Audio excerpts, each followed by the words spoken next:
Hello everyone, my name is Dan from the Rensselaer Polytechnic Institute Engineering Ambassadors, and I'm here today to give you our reaction action presentation on chemical and physical changes in an online video form.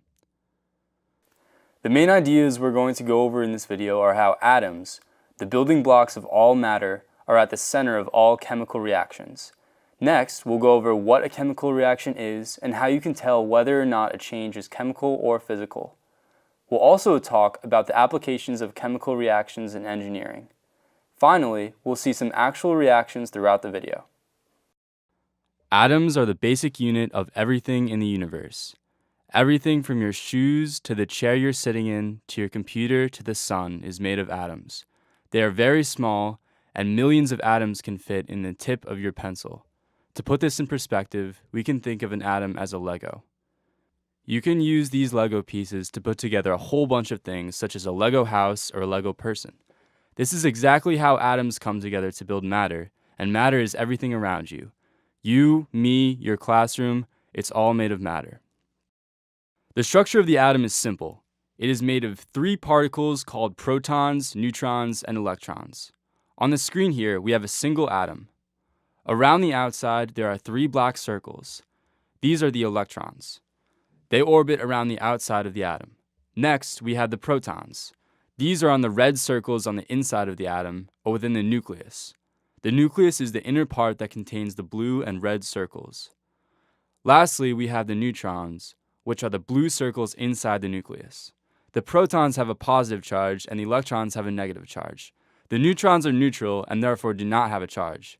In this atom, the number of protons and electrons are equal, so the atom does not have an overall charge. If it had one less electron than proton, it would have a positive charge. Knowing the number of protons an atom has is key to determining what sort of element it is. All of the elements are listed on the periodic table of the elements shown here, which orders the elements according to the number of protons each has and other chemical properties. For an example, let's look at the element oxygen. Here in the oxygen box, there are a few numbers and letters. First of all, the O is a symbol that stands for oxygen in chemical formulas. Up on the top left, we have the number 8. This is the number of protons you have in the atom, as well as the number of electrons. On the bottom is the atomic mass. When you take this number and subtract the atomic number from it, 16 minus 8, you find how many neutrons are in the atom. When you combine multiple atoms together, you form a molecule. Molecules can be made of the same elements or different elements. As you see on the left, we have a water molecule made up of one oxygen atom and two hydrogen atoms. On the right, we have an oxygen molecule which is made up of two oxygen atoms. This O2 molecule is how oxygen naturally appears in nature, so when you breathe in oxygen, you are breathing in O2. When molecules interact with each other and rearrange themselves to produce different molecules, a chemical reaction has occurred. A chemical reaction is symbolized by the equation with the arrow in the middle at the top of the screen. This particular reaction is how water is formed. The three molecules on the left, O2 and 2H2, are the molecules that the reaction begins with. The molecules to the right of the arrow, two water molecules, are the molecules produced by the reaction. Those little tiny numbers to the right of the H and O are subscripts, which tell you how many atoms are in a molecule or individual Lego pieces. The big numbers in red to the left of the molecules are the number of molecules or groups of Legos. So before the reaction, we have three molecules each comprised of two atoms, and after the reaction, we have two molecules each comprised of three atoms. As you can see, the number of atoms stays the same before and after the reaction. They are simply rearranged. And that is the key of chemical reactions. They result in a different molecule than you started with because the molecules and atoms are rearranged. Molecules are very small, and the molecular rearrangement happens on a very small level, so it's tough for scientists to look at the molecules to determine if a reaction has taken place. To aid them in determining when a reaction has taken place, scientists have come up with 5 key signs that help to identify that a chemical reaction has taken place. The most common are heat, light, and gas formation. 2 others that are not as common but equally valid are solid formation and color change. Color change is one of the most obvious signs of a chemical reaction. If two solutions change color when mixed together, it is a clear sign of a chemical reaction taking place. However, mixing something red and blue to get purple is not a chemical color change. But when you start with two clear liquids that suddenly change color, as in this case, that's a sure sign of a chemical reaction. Here we have Nile red, a solution that fluoresces when mixed with specific solutes in a lipid-rich environment. A good video example of chemical color change is the iodine clock reaction, which I have on the screen here. In this reaction, clear solutions turn a deep blue a small time after the reactants are mixed together, and the chemical that makes the dark blue color is a combination of starch and iodine. As you're going to see, each cup will change color in order. This chemical change is actually caused by two reactions, and the first determines when the solutions change color. As soon as the S2O3 ion, which is called thiosulfate, is used up, the iodine ions left in the solution react with the starch to make the color. Light generation is another sign of a chemical reaction, and some specific reactions give out large amounts of light. One such reaction is the burning of a magnesium ribbon. The reaction is so bright that you could turn your back on the experiment and still see how bright it is by filling the room with light. You would have to look away if you were staring at it directly. Gas generation is another very noticeable sign of a chemical reaction. One common example of a chemical reaction that results in gas generation is burning firewood in a campfire. Anytime something burns, it was probably caused by a chemical reaction. Another example of gas generation in a chemical reaction is the reaction between NH3, ammonia, and HCl, hydrochloric acid. This reaction is one method filmmakers use to make fog in movies because it generates thick smoke with very little heat. These chemicals aren't safe for humans, but they can be used in sets. The reaction is shown above, and the ammonia and hydrochloric acid combine to form ammonium chloride. Another form of gas generation is when a substance begins to bubble. Boiling water also creates bubble as steam is released, but this is a physical change. But when you mix two separate solutions together and see bubbles, that's gas being formed due to a chemical reaction. Sometimes it takes further investigation to determine if something is physical or chemical. Heat generation is one of the most important signs of a chemical reaction. Different reactions either generate or absorb heat. A campfire is a great example of something that gives off heat. An instant ice pack, the ones that you break and then become cold, is a reaction that absorbs heat from the environment. Reactions that give off heat are called exothermic reactions, while reactions that absorb heat are called endothermic reactions. The reaction of thermite is an excellent example of an exothermic reaction because it generates a lot of heat, but not all experiments are as obvious as this. Most time, reactions will only generate a small amount of heat when you perform them in a lab. What matters is when you scale those experiments up and that little bit of heat becomes a lot. Thermite is a mixture of finely powdered aluminum and iron oxide that produces a very high temperature on combustion, used in welding and for incendiary bombs. Solid formation is the last sign of a chemical reaction that we're going to talk about, and it is an important sign despite being a less well-known one. In this reaction, silver nitrate and sodium chloride, which is just common table salt, are combined to produce silver chloride and sodium nitrate. Silver nitrate and sodium chloride are soluble in water by themselves, but when they are combined, silver chloride cannot dissolve in water, and that white solid is produced in the beaker from this chemical reaction. Just because one or more of these signs are present does not necessarily mean that a chemical reaction has taken place. These are simply tools used to get scientists and engineers thinking and investigating. Sometimes these signs occur for physical changes and not only chemical reactions. So it takes asking questions to figure out what's really going on. Always ask questions and investigate further to come to the true cause of something. A physical change is as it sounds. The substance you are working with will change physically, but not chemically. By this, it means that the molecular structure will not change, just the outer appearance. I have some examples on the screen here. These are all physical changes. When water melts, it still has that H2O chemical formula, it just changes from a solid to a liquid. Also, when mixing salt or sugar into water, the salt or sugar will dissolve in the water, but the chemical formula of the salt or the sugar will not change. And lastly, crushing a can changes the shape of the can and how large it appears. However, the molecules that make up the can do not change. During a physical change, you are purely changing physical properties of matter, size, color, density, volume, or shape, but there is nothing else going on. One of the most common forms of physical change is a phase change. For example, you can add heat to turn water into steam, or put water in the freezer to make ice. These are phase changes, and that on its own can help show a physical change. Sometimes it is tricky to determine a chemical from a physical change, but remember that during a physical change, it will only change in appearance. There is no atomic or molecular rearrangement. It's important to determine which of the two types of changes has happened, because the formation of new substances can be lethal.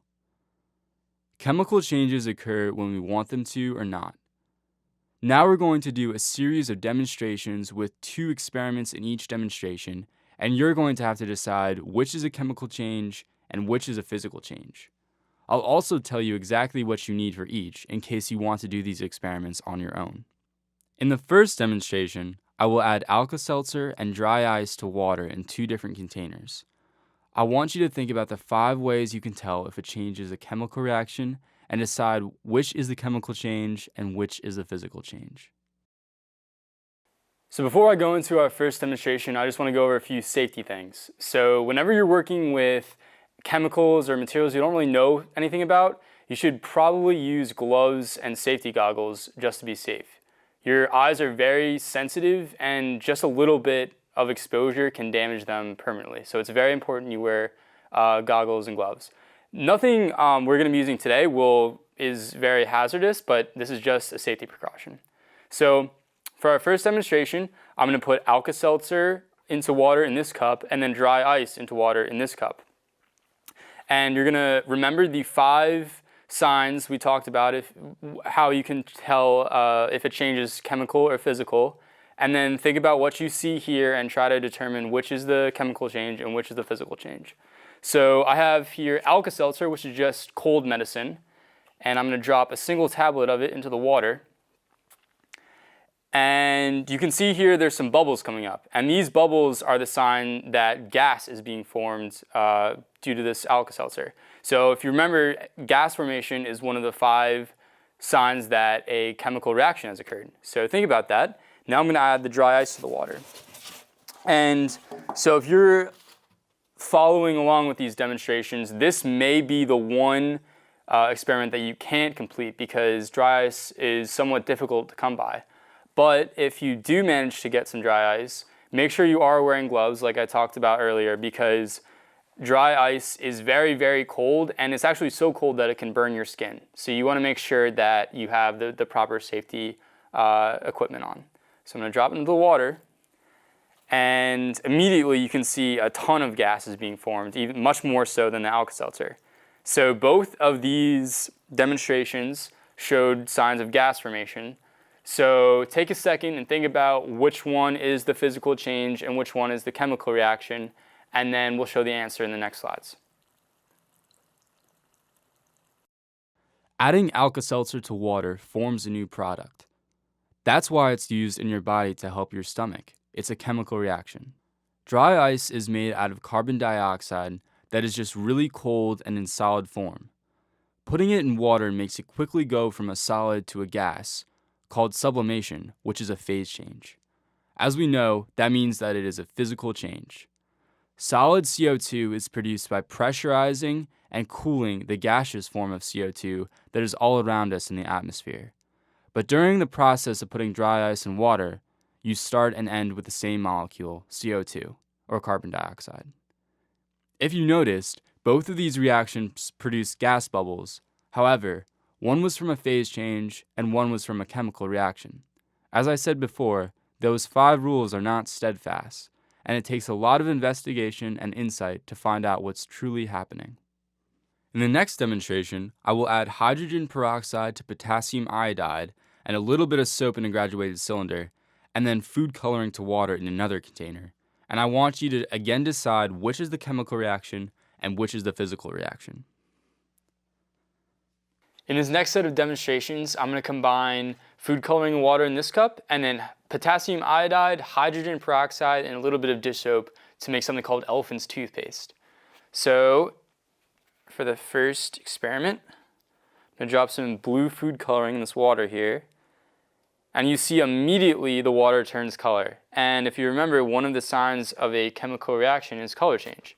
So think about that. And then for the elephant's toothpaste, so I have 20 milliliters here, the potassium iodide in a graduated cylinder, and then 20 milliliters of the hydrogen peroxide, also in a graduated cylinder. And I'm going to add the dish soap to the hydrogen peroxide. And you don't need too much, you just need a little bit. Then I'm going to pour the potassium iodide into the mixture, and you're going to see what happens.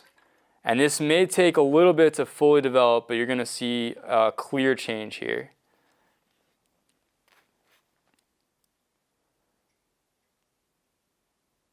So you can see at the top, it's slowly rising and it's sort of bubbly. And the main thing that I want you to see here is that this also produced a color change because the potassium iodide and the hydrogen peroxide were both clear, and now this is a yellow-orangish mixture. And this isn't just because of the dish soap. This is a different color. So there was a clear color change here, and there was a clear color change here. So think about what you're seeing, and then in the next slides we're gonna show you the answer.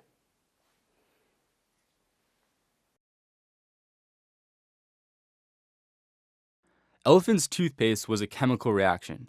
You produce oxygen, and that's what causes bubbles in conjunction with the soap.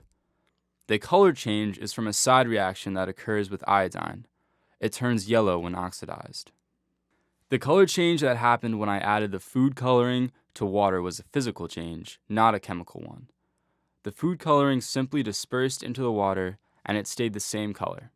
In the final demonstration, I will add borax, water, and glue together in one container, and cornstarch and water together in another, and I again want you to decide which is the chemical reaction and which is the physical change. In this third set of demonstrations, I'm going to combine cornstarch and water in this cup. Then I'm going to combine borax, glue, water, and a little bit of food coloring here to create slime. So first, I'm going to add, so I have about half a cup filled up with cornstarch, and this could be bought in any grocery store. And I'm going to slowly add water and then stir it in until I find the desired effect.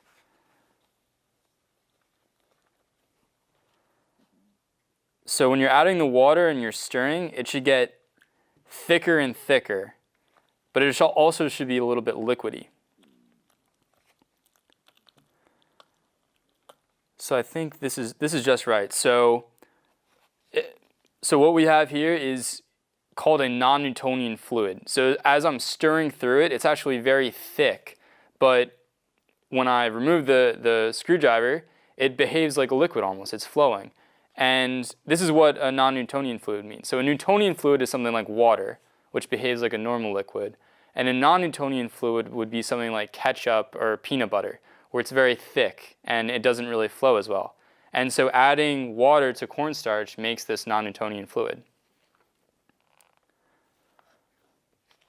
So think about the ways you can tell if a chemical reaction has occurred. And now I'm going to create the slime. So I have here a cup full of borax, which is this material right here. And then I'm going to add some of the glue to the water. And I took the top off and I'm just pouring it in because you need somewhat of a large amount.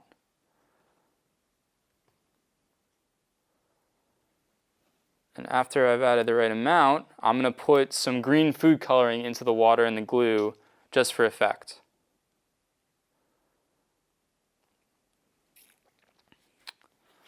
I'm going to use the screwdriver here to stir it around and mix it in.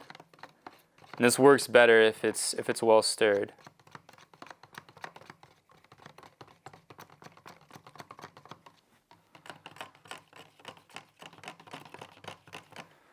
So after the glue and the water is stirred in just the right amount. I'm going to pour it into the cup with the borax. And it's going to take a little bit more stirring, but you'll see the effects soon enough. So after you've stirred it for about 10 seconds, you should see a huge change. And then when you take the stir out, you'll be left with this thick slime. And this slime is also a non-Newtonian fluid, just like the cornstarch mixed with the water. And actually, if you want to keep this, you can store it in a bag and play with it. So both of these are non-Newtonian fluids, and both of these sort of show solid formation. So think about which one is the physical change and which one is the chemical reaction, and then again, we'll show you the answers in the next slides.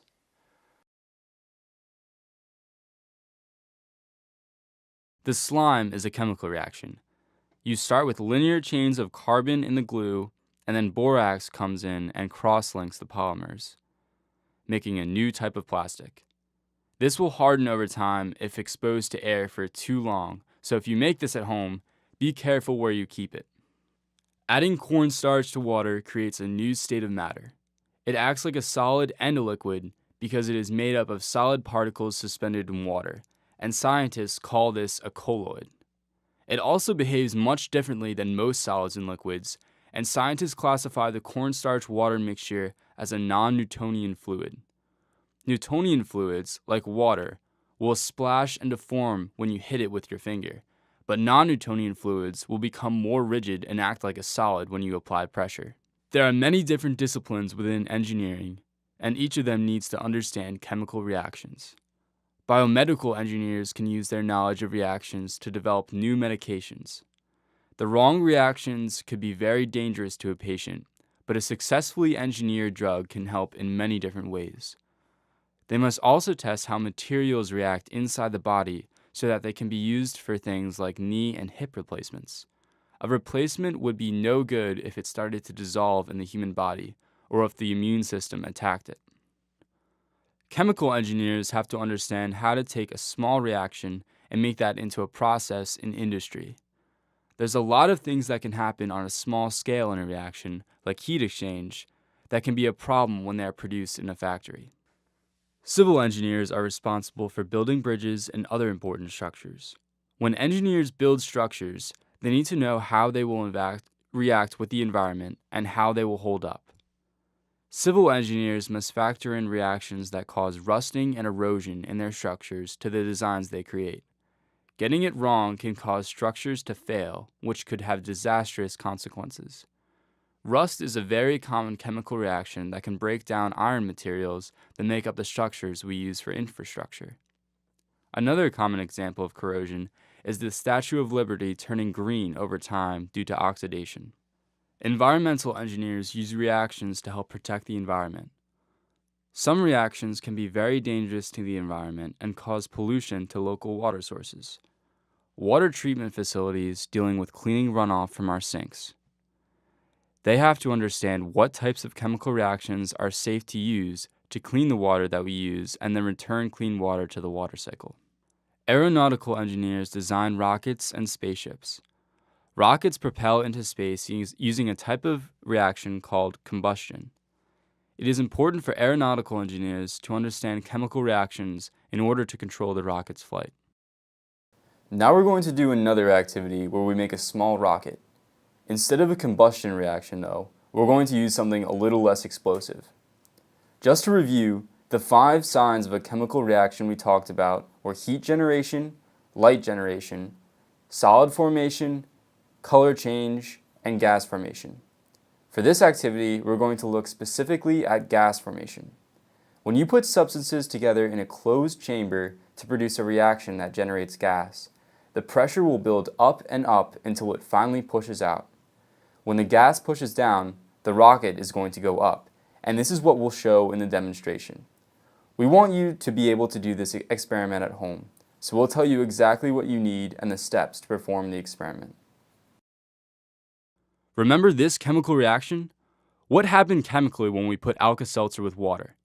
It produced water and carbon dioxide, a gas, which caused the bubbling we saw earlier. The goal of this activity is to have the rocket travel to a height of 5 feet, and we're going to say that's where Mars is. We don't want to go past 5 feet because that means we just crash landed on Mars. We also don't want to travel less than 5 feet because then we would essentially be stranded in space. Your rocket will shoot up due to the buildup of pressure in a closed container from the gas produced by the chemical reaction of Alka-Seltzer with water. In this activity, we're going to use the iterative design process. You'll start with what you know about the materials, about the challenge, about the goal, and then come up with a plan. Then we'll test it, analyze the results. If it didn't go high enough or low enough, you're going to ask yourself why, and then figure out how to correct it, either by adding more or less Alka-Seltzer or water, and then try again. So as I said earlier, in this final experiment, we want to shoot our rocket to a height of 5 feet. So we have this pole here to measure the height. This is exactly 5 feet tall. So if we accomplish our objective, the film canister will shoot up to right here and then fall back down. So to set up this experiment, I have this film canister here, and I have a quarter of an Alka-Seltzer tab, and I have some water. So what I'm going to do is put the Alka-Seltzer tablet into the film canister. I'm going to measure out a half teaspoon of water, and then this next step is important that you do it quickly, or else the rocket really won't go as far. So you're going to want to take the water, pour it quickly into the film canister, close the lid tightly, then put the film canister lid down onto the garbage bag, and then wait for it to shoot up. And it could be about 30 seconds, so you have to be patient with it.